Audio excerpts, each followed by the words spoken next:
CM Dhami का चंपावत दौरा, लोहा घाट के मल्लिकार्जुन स्कूल का किया लोकार्पण। स्कूल प्रशासन ने सीएम धामी का किया जोरदार स्वागत।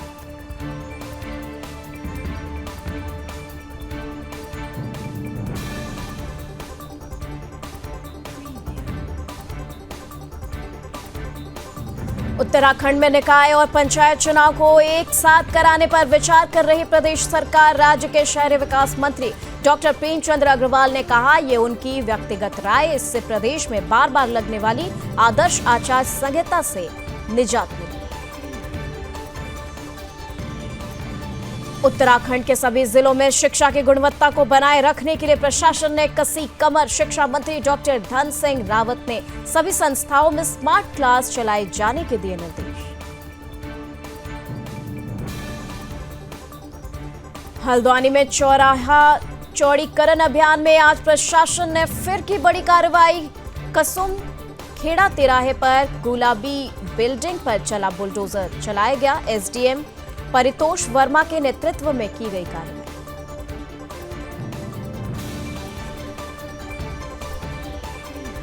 हरिद्वार की मुख्य विकास अधिकारी आकांक्षा कोंजे ने किया पेयजल योजना का स्थलीय निरीक्षण। लोगों को अच्छी गुणवत्ता का पानी उपलब्ध कराए जाने की कही बात।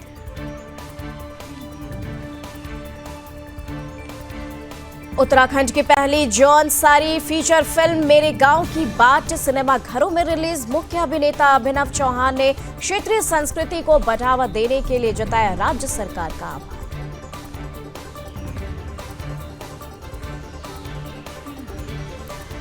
उत्तराखंड में मत्स्य पालन नंबर 1 पर best Himalayan and north east state का मिला अवार्ड। मत्स्य पालन मंत्री ने दी जानकारी।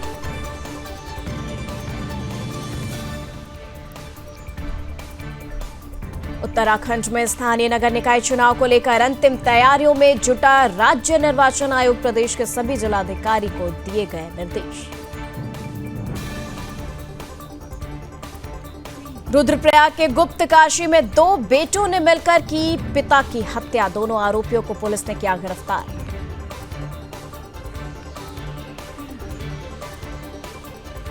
नई टिहरी में डीएम मयूर दीक्षित ने की समीक्षा बैठक। कहा, लैंड डिपार्टमेंट, ग्राम्य विकास, कृषि विभाग के अधिकारियों के साथ कई विभागों की समीक्षा की जा रही है।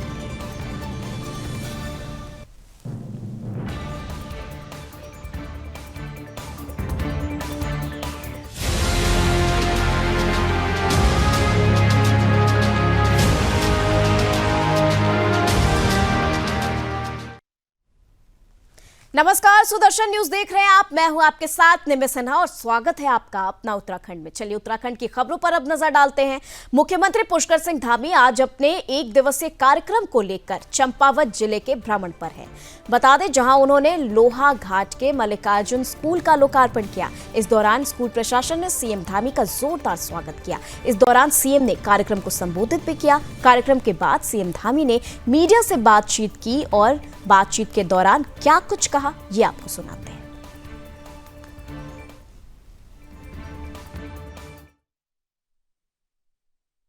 नहीं, देखिए, हम चाहते हैं कि उत्तराखंड सरकार हमारी जो शिक्षा है उसको लेकर बहुत ही ज़्यादा संवेदनशील भी है और हमारी प्राथमिकता भी है, क्योंकि हम चाहते हैं सुदूरवर्ती क्षेत्रों में हमारे नौनिहालों को, हमारे बच्चों को, सामान्य परिवार में पैदा हुए बेटे बेटियों को पूर्ण शिक्षा मिलनी चाहिए, अच्छी शिक्षा मिलनी चाहिए, उसकी गुणवत्ता होनी चाहिए और उसके लिए हम सब का प्रयास जारी है। उसमें समाज के लोग भी आगे आ रहे हैं और सरकार लगातार प्रयास कर रही है। हाँ, जिस प्रकार की सहयोग है, प्रोत्साहन की आवश्यकता है, हम उसमें कर रहे हैं। बहुत सारी स्वयंसेवी संस्थाएं भी आगे आ रही हैं। मैं उनका भी सबका आभार व्यक्त करता हूँ कि वो आकर निश्चित रूप से जिन क्षेत्रों में अभी शिक्षा के लिए काम करने की आवश्यकता है, वहाँ सभी काम करके एक आदर्श राज्य के रूप में जो हम सबका संकल्प है वो पूरा हो। हमारे प्रधानमंत्री जी ने जो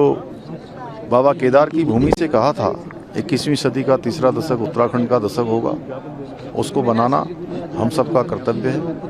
हम सभी उत्तराखंडवासी एक दिशा में बलकर आने वाले 10 साल उत्तराखंड की उन्नति के होंगे, उत्तराखंड की प्रगति के होंगे, उत्तराखंड की गति के होंगे, उसको हम सब मूर्त रूप देंगे।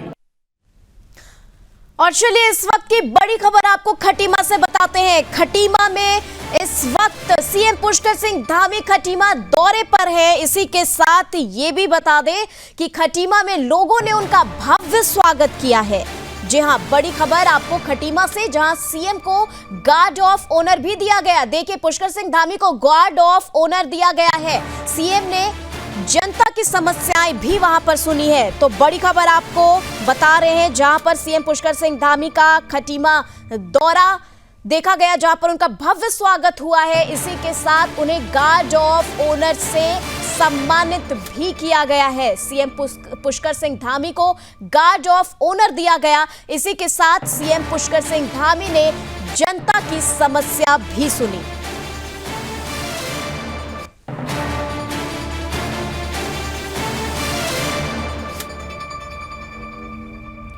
तो देखिए किस तरीके से उनका भव्य स्वागत किया गया खटीमा में।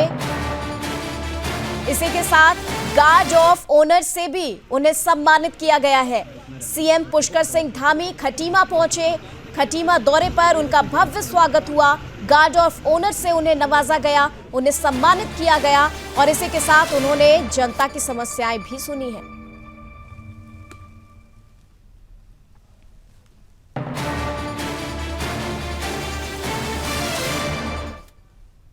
और चलिए इसी के साथ आगे बढ़ रहे हैं और उत्तराखंड की धामी सरकार निकाय और पंचायत चुनाव को एक साथ कराने पर विचार कर रही है। जी हां, जिसको लेकर राज्य के शहरी विकास मंत्री डॉक्टर प्रेमचंद अग्रवाल ने कहा कि उनका व्यक्तिगत मत है कि एक साथ निकाय और पंचायत के चुनाव हो, जिससे बार बार लगने वाली आदर्श आचार संहिता से भी निजात मिल सके और प्रदेश के विकास में भी कोई बाधा पैदा न हो। इसके साथ ही उन्होंने आगे क्या कुछ कहा है, चलिए आपको दिखाते हैं। तुम उस भाजपा कार्यालय थे इंदर पंचायतों के चुनाव भी होंगे। अब आप जानते हैं कि इनका जब कार्यकाल खत्म हुआ है तो प्रशासकों के को इनकी जिम्मेवारी दी गई है। अब हम वैसे तो मेरा व्यक्तिगत मत तो ये है कि दोनों चुनाव साथ साथ हो जाएं, क्योंकि इससे खर्चा भी बचेगा, समय भी बचेगा। जो हमारी आचार संहिता लगती है उसमें भी विकास कार्यों में भी दिक्कत नहीं आएगी। और साथ में जो कई लोग ऐसा करते हैं कि एक वोट यहाँ भी डालते हैं उधर भी डालते हैं, तो उससे भी कहीं ना कहीं दिक्कत जो हमेशा आती है, उसमें भी एक ठीक एक मैसेज आएगा। तुम उस भाजपा कार्यालय थे इंदर तो चलिए निकाय चुनाव और पंचायत चुनाव दोनों एक साथ हो, इसको लेकर प्रेमचंद अग्रवाल जो हैं वो लगातार उम्मीद कर रहे हैं, प्रयास कर रहे हैं कि ये दोनों चुनाव जो है वो एक साथ किया जाए। इसी के साथ खबरों में आगे बढ़ रहे हैं और उत्तराखंड के सभी जिलों में शिक्षा की गुणवत्ता को बनाए रखने के लिए जिला शिक्षा और प्रशिक्षण संस्थान यानी कि डाइट की अहम भूमिका है, जिन्हें अब स्मार्ट डाइट बनाने की तैयारी की जा रही है। इसी कड़ी में उत्तराखंड के शिक्षा मंत्री डॉक्टर धन सिंह रावत ने राजधानी देहरादून के डाइट संस्थान में चल रहे निर्माण कार्यों का निरीक्षण किया। इस बीच शिक्षा मंत्री डॉक्टर धन सिंह रावत ने कहा कि प्रदेश की सभी डाइट संस्थाओं को स्मार्ट डाइट बनाने के लिए तेजी से काम चल रहा है। इसके साथ ही उन्होंने कहा कि इन सभी संस्थाओं में स्मार्ट क्लास बनाई जाएंगी और हॉस्टल भी बनाए जाएंगे। इसी के साथ उन्होंने कहा है कि हमने सभी डाइट संस्थाओं को लगभग 40 करोड़ रुपए दिए हैं और हम लगभग 1 महीने में सभी डाइट संस्थाओं को विधिवत लोकार्पण करेंगे।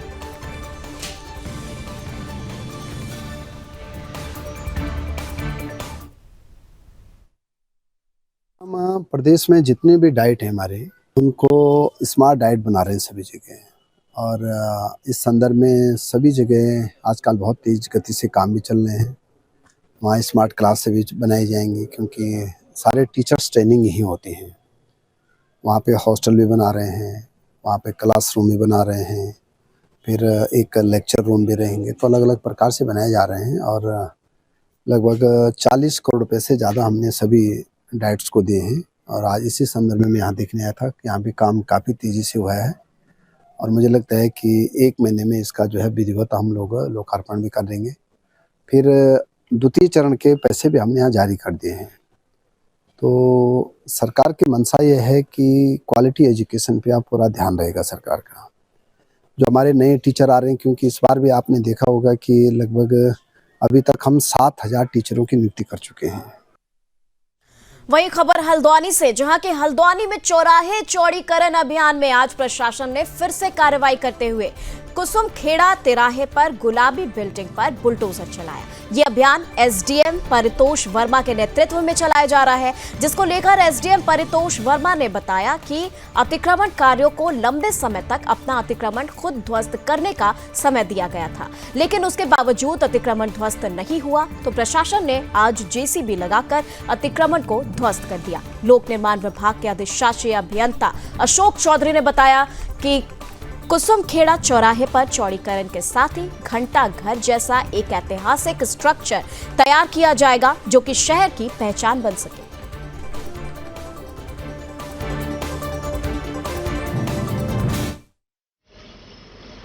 हमारे जो 13 चौराहे हैं उसके चौड़ीकरण में एक कुसुम खेड़ा था, इसमें हमको बहुत अच्छा यहाँ पे स्पेस मिला है। जो काफ़ी समय से ये अतिक्रमण वाली बिल्डिंग थी, इसको तोड़ने के लिए हम लोगों ने इनको नोटिस दिया था, साथ में समय भी दिया था कि इसको तोड़ लें। तो इसमें काफ़ी इन्होंने लंबा समय लगा लिया था। तो अंततः जो है पुलिस प्रशासन और हम सभी लोग यहाँ पर आज इकट्ठा हुए हैं, तो हमने निर्णय लिया है कि इस काम को हमें जल्द से जल्द शीघ्र निपटाना है और जनता के लिए हम इसको समर्पित कर रहे हैं चौराहे के रूप में।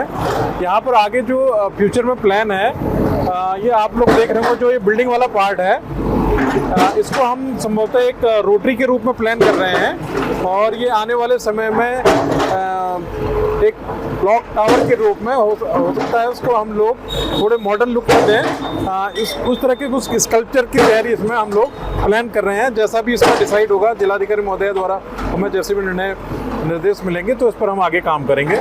इसमें हमारा एक लेफ्ट टर्न भी फ्री हो चुका है और ये बढ़िया सा एक चौराहा के रूप में आप लोगों को बहुत जल्दी यहाँ पर देखने को मिलेगा। देखिए, यहाँ पे कुसुम खेड़ा चौराहे पे एक आवासीय लीज थी जिसे निरस्त कर दिया गया है और क्योंकि यहाँ पे लोक निर्माण विभाग को द्वारा सड़क की आवश्यकता बताई गई है, तो इसी की आवश्यकता के दृष्टिगत ये लीज भी निरस्त की गई है और इस जगह को लोक निर्माण विभाग को हैंड ओवर भी कर दिया गया है। इसकी बिल्डिंग जो 5 मंजिला भवन था, इसको तोड़ने के लिए भवन स्वामी द्वारा समय मांगा गया था और निर्धारित समय उपरांत भी भवन स्वामी द्वारा क्योंकि भवन को ध्वस्त नहीं किया गया, इस कारण आज यहाँ पे विभाग के द्वारा बलपूर्वक इसको तोड़ा जा रहा है।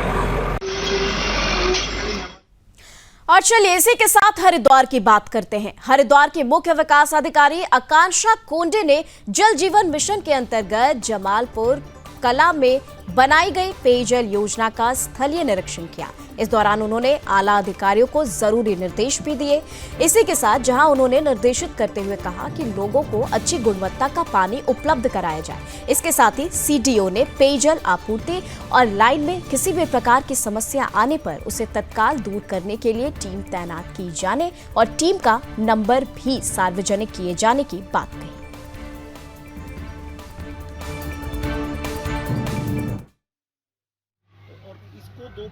पूर्व कला में आज जो पंपिंग योजना है उसका निरीक्षण किया गया है। निरीक्षण के दौरान जो प्राइमा फेसिया है कि वो पूरी जो स्कीम है अच्छे से चल रही है। ट्यूबवेल का भी निरीक्षण किया गया है।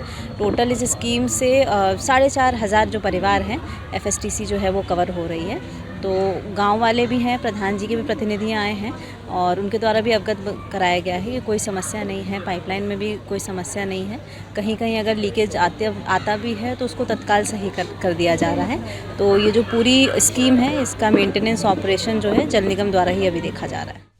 वहीं उत्तराखंड की पहली जौनसारी फीचर फिल्म मेरे गांव की बाट आज सिनेमाघरों में रिलीज हो गई, जिसको लेकर जहां फिल्म के मुख्य अभिनेता अभिनव चौहान ने क्षेत्रीय संस्कृति को बढ़ावा देने के लिए राज्य सरकार का आभार व्यक्त किया। उन्होंने इस फिल्म को उत्तराखंड की संस्कृति और युवा पीढ़ी को इससे जोड़ने के लिए एक विशेष पहल भी बताया।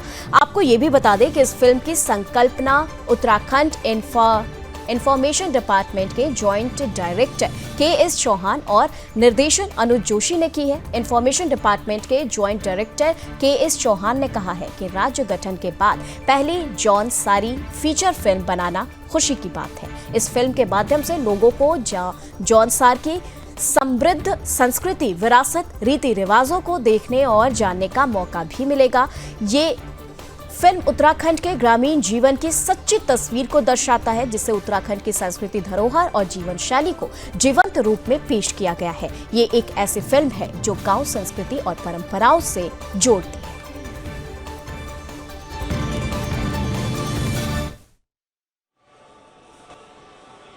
और निश्चित रूप से पहले 77 साल पहले हिंदी मूवी निकली थी और गढ़वाली जो मूवी थी वो सन 1983 में निकल गई थी और जो कुमाऊं की मूवी तो 1987 में पहली मूवी निकली और आते आते जौनसार बाबर को अपनी बोली में 2024 का इंतजार करना पड़ा।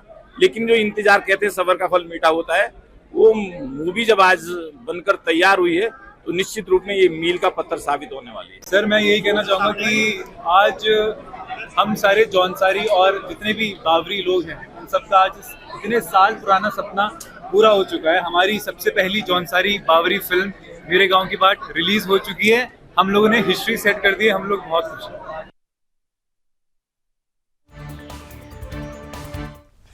वही खबर देहरादून से आ रही है, जहां की देहरादून में राष्ट्रीय मात्स्यिकी विकास बोर्ड के उत्तराखंड को best Himalayan and north east state के लिए चुने जाने और पुरस्कृत करने के लिए विभागीय मंत्री सौरभ बहुगुणा ने केंद्र सरकार का धन्यवाद व्यक्त किया। इसके साथ ही उन्होंने प्रदेश में अधिकारियों को भी मत्स्य पालन को बढ़ावा देने को लेकर उनके कामों की सराहना की है। मामले को लेकर जानकारी देते हुए मत्स्य पालन मंत्री सौरभ बहुगुणा ने क्या कुछ कहा है, चलिए आपको सुनाते हैं। केदारनाथ का प्रोजेक्ट जो बिजली वाला घर बन रहा है वो भाई केंद्र सरकार को बहुत बहुत धन्यवाद दूंगा। केंद्र सरकार जो कमेटी थी NFDB की उसको बहुत बहुत धन्यवाद दूंगा कि उन्होंने उत्तराखंड को नंबर 1 स्टेट नॉर्थ ईस्ट और हिमालयन स्टेट में माना है फिशरी से काम के लिए। सारे अधिकारियों को बधाई दूंगा जिन्होंने लगातार सरकार की मंशा को धरातल पे उतारने में अपनी मदद करी है। मुख्यमंत्री जी का बहुत बड़ा धन्यवाद करूंगा क्योंकि उन्होंने हमेशा मत्स्य पालन हो, चाहे वो एनिमल हस्बेंड्री हो, चाहे वो हमारी दुग्ध फेडरेशन हो, ये तीनों विभाग हमारे ग्रामीण अर्थव्यवस्था को बहुत प्रभावित करते हैं और इन तीनों को सपोर्ट हमेशा मिला है पिछले 3 साल से माननीय मुख्यमंत्री जी के माध्यम से। और कोशिश यही करेंगे कि मत्स्य पालन की बहुत बड़ी स्कोप हमारे उत्तराखंड में है, स्पेशली जो 10 पर्वतीय जिले हमारे उसमें ट्राउट का बहुत अच्छा काम हो रहा है। और 200 करोड़ की घोषणा माननीय मुख्यमंत्री जी ने 15 अगस्त को करी थी कि मार्केटिंग, ब्रांडिंग और ट्राउट को प्रोडक्शन बढ़ाने के लिए सरकार 200 करोड़ रुपए और देगी, जिसका हमने FIDF में पूरा प्लान बना के भेज भी दिया है। वहीं उत्तराखंड में स्थानीय नगर निकाय चुनाव को लेकर राज्य निर्वाचन आयोग ने अपनी सभी तैयारियों को अंतिम रूप देना शुरू कर दिया। आपको बता दें, राज्य निर्वाचन आयोग ने प्रदेश के सभी जिलाधिकारियों को एक पत्र भेजकर आदेश दिया है कि नगर निकाय में संवेदनशील और अति संवेदनशील बूथों का जल्द ही निर्धारण किया जाए। राज्य चुनाव आयोग के सचिव राहुल कुमार ने बताया कि 102 नगर निकाय के अंतर्गत इस बार चुनाव होने हैं।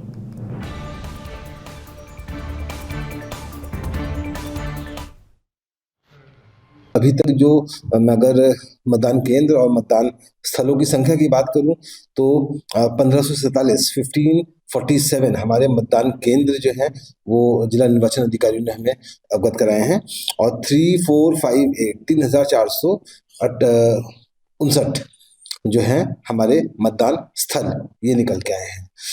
हम लोगों ने सभी जनपद के जिलाधिकारियों, जिला निर्वाचन अधिकारियों को संवेदनशील और अति संवेदनशील पोलिंग बूथ, पोलिंग केंद्र जो है उसका चयन करने के लिए, एक्सरसाइज करने के लिए हमने यहाँ से निर्देश निर्गत कर दिए हैं। सूचनाएं हम लोग के पास आनी प्रारंभ हो गई हैं। अब तक की जो सूचना है मैं आपको बता देता हूँ। जो भी प्राप्त सूचना है उसके अनुसार हमारे संवेदनशील मतदान केंद्रों की संख्या कुल 71 आ रही है। संवेदनशील मतदान स्थलों की संख्या 197 आ रही है। अति संवेदनशील मतदान केंद्रों की संख्या 69 आ रही है और अति संवेदनशील मतदान स्थलों की संख्या 207 आ रही है। तो आपको बता दें, अति संवेदनशील बूथों पर तैयारियां तेज हो, इसको लेकर के निर्देश दिए गए हैं। वहीं 102 नगर निकाय के अंतर्गत होने हैं ये सभी चुनाव और अति संवेदनशील बूथों का जल्द ही निर्धारण किया जाए, ऐसा चुनाव आयोग ने कहा है। इसी के साथ प्रदेश के सभी जिलाधिकारियों को भी इसको लेकर निर्देश जारी किए गए हैं। बता दें, राज्य निर्वाचन आयोग ने ये निर्देश जारी किया है, जहां पर नगर निकाय चुनाव को लेकर तैयारियां शुरू हो चुकी है और राज्य निर्वाचन आयोग ने ये निर्देश जारी किया है। प्रदेश के सभी जिलाधिकारियों को निर्देश दिया गया है अति संवेदनशील बूथों का जल्द निर्धारण हो और 102 नगर निकाय के अंतर्गत ये चुनाव होना है।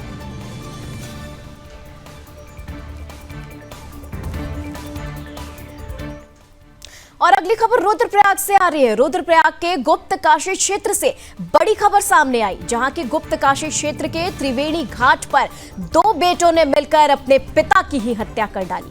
हत्यारे शव को जलाने का प्रयास भी कर रहे थे। हालांकि तभी स्थानीय लोगों ने पुलिस को इसकी सूचना दे डाली, जिसके बाद पुलिस ने मौके पर जाकर शव को कब्जे में ले लिया। पूछताछ के दौरान दोनों बेटों ने हत्या का जुर्म स्वीकार भी किया।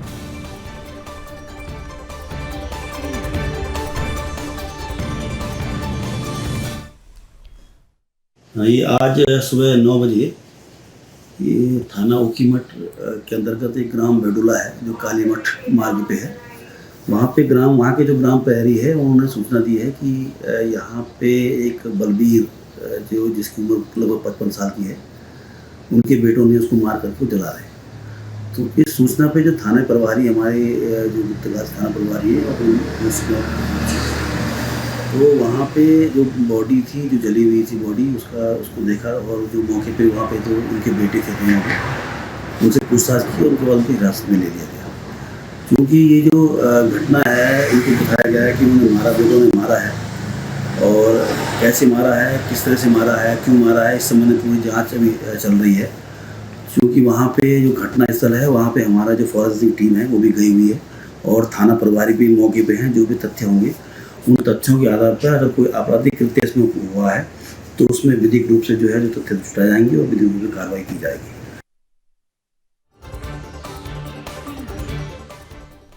और इसी के साथ बात करेंगे नई टिहरी की। नई टिहरी जिला सभागार में डीएम मयूर दीक्षित की अध्यक्षता में विभागीय कार्यों और योजनाओं की समीक्षा बैठक आयोजित की गई, जहां डीएम ने कहा कि लैंड डिपार्टमेंट, ग्राम में विकास, कृषि विभाग के अधिकारियों के साथ कई विभागों की समीक्षा की जा रही है, जिससे हमारे गांव में अच्छे से डेवलपमेंट हो सके। इसके साथ ही उन्होंने आगे क्या कुछ कहा ये आपको दिखाएंगे।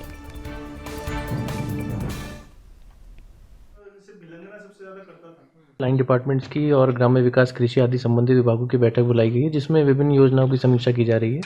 और इसमें जहाँ भी हम डिस्ट्रिक्ट में जिन पैरामीटर्स में पीछे हैं उनको बेटर करने के लिए डायरेक्शंस दिए गए और कन्वर्जेंस में सभी डिपार्टमेंट्स काम करें, जिससे कि अच्छे एसेट्स हमारे गाँव में डेवलप हो सकें। और जो आपदाग्रस्त क्षेत्र है वहाँ पर स्पेशल फोकस के साथ काम करने के लिए डिपार्टमेंट्स को बताया गया।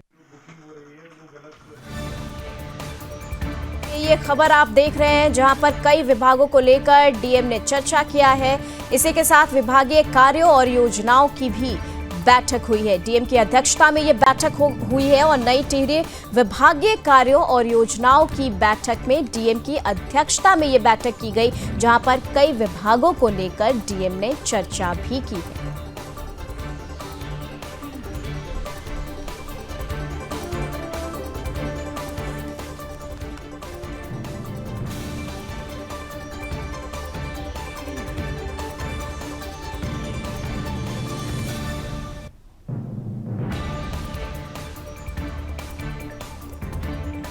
तो बता दें आपको, नई टिहरी से ये खबर आप देख रहे हैं।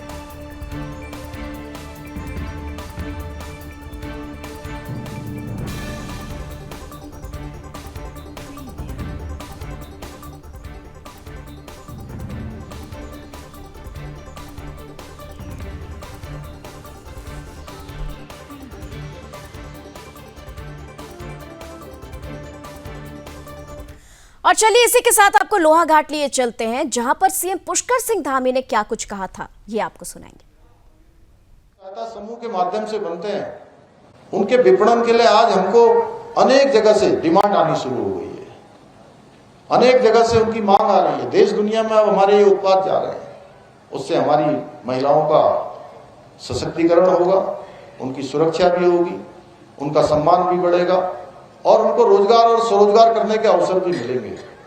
ऐसे अनेक कामों को हम आगे बढ़ा रहे हैं। मैं आज के इस अवसर पर एक बार फिर से एक अनुरोध करते हुए कि मल्लिकार्जुन स्कूल समूह के प्रबंधन, शिक्षक और पूरे विद्यालय परिवार को बहुत मैं बधाई देता हूँ, बहुत शुभकामनाएं देता हूँ। एक कई सारी उपलब्धियां आज आप सबके लिए यहाँ पर आगे बढ़ रही है। मुझे पूरा विश्वास है कि ये संस्थान शिक्षा के क्षेत्र में नए मानक स्थापित करेगा और आने वाली पीढ़ियों को इसी प्रकार प्रेरणा और उत्कृष्ट मार्गदर्शन प्रदान करता रहेगा। अनेक सारे काम आज हम चंपावत के अंदर भी कर रहे हैं।